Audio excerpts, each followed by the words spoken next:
I invited my ex-girlfriend to go to church, and I told her that.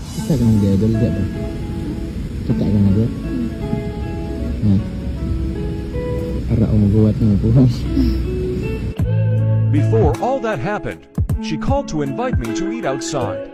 Hello. Hi, good morning. Morning. Buhat. Ha? Okay, buhat. Wala naman pa. Doon ka maligo. Imato sa church ka rin. Ano naman? Mga kachumay. Ha? Da? Oh my God. Sumay? Punto ko mo kong church. Ikaw okay buhaton after na mo na sumay. Ano man ang makaon? Okay buhaton? Ay, wala. Ito ni kakaon mo dai. Hindi ko. Okay mo kayo. Hindi pa ka like we used to ba? Maligo na sa katutood. Manto ko church. Or ano nilang una. Ay nakita lang na ito magsabot eh. Okay rin ka. Ano ito makita?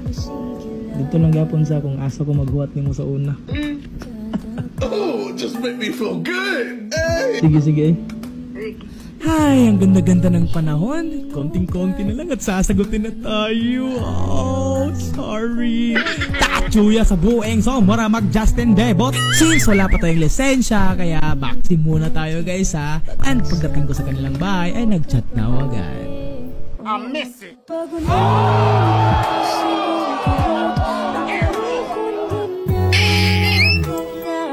She is so beautiful.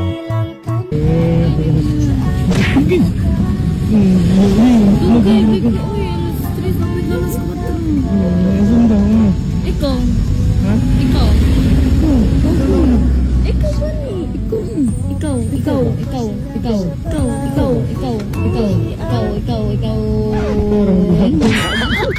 Ang kulit niyo talaga, no?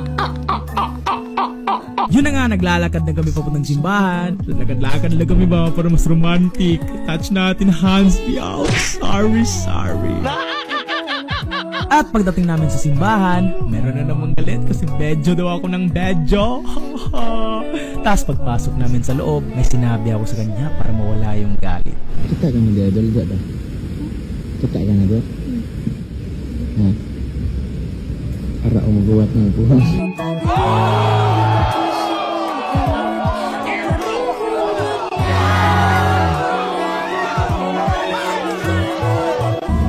Dia mismo. Everything to the with the dress you chose. Okay, I can feel it now. I will marry the person I love. Listen, look, and listen, and learn.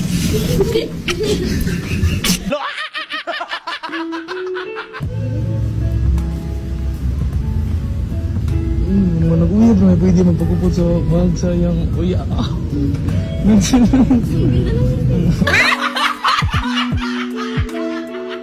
At paglabas namin, in-entertain muna natin yung mga churros na higala ba.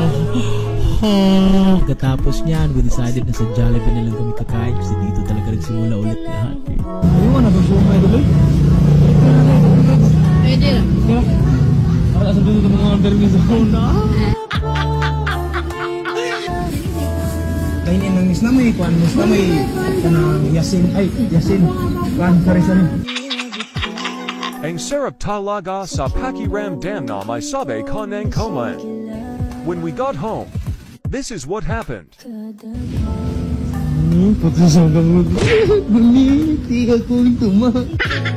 After our long day together, I called her immediately because I miss her already. Hello.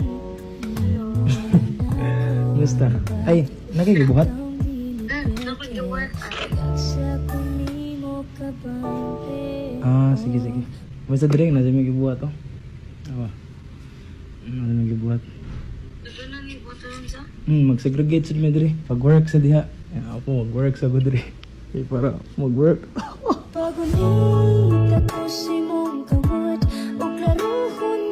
Ang kulit niyo talaga, no?